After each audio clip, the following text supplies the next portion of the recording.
ভিক্ষুক রাস্তা দিয়া যায় আর জমিদারের পুত্রবধূও যায়। একজন সামনের থেকে আসতেছে, একজন সামনের দিকে যাইতেছে।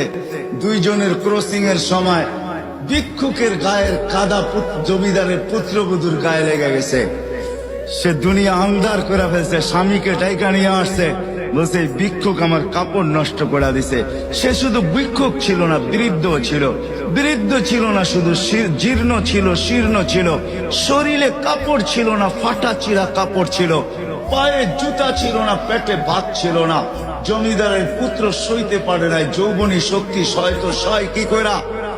তার স্ত্রীর গায়ে ভিক্ষুকের কাদা, বস সমগ্র শক্তিকে হাতে জমা করা, একত্র করা বৃদ্ধের কালে বসায়।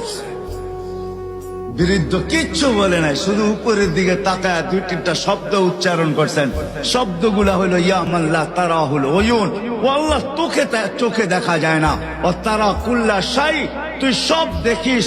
ফারা তারা মা বি, তুই কি দেখিস না আমার সাথে কি ঘটতেছে, এটা কি দেখিস না? বলতে দেরি যুবক, মরতে দেরি হয় নাই। জমিদার চলে আসছে, প্রতিশোধ নিবে। বৃদ্ধের একদিকে মুস্কি হাসি, একদিকে বলতেছে প্রেমের খেলা এমনই হয়। জিজ্ঞাসা করছে কিসের প্রেমের খেলা রে? বলছে ওর প্রেমিকার গায়ে আমার কাদা লাগছে, পায়ের কাদা লাগছে, ও সইতে পারে নাই। যৌবনী শক্তি দিয়ে আমার বৃদ্ধ গালে বসায় দিছে। আমাকেও একজন ভালোবাসে, সেও সইতে পারে না, সেও সইতে পারে না। ও তো থাপ্পড় দিয়া খেলতো, সে জান নিয়ে নিছে, জান।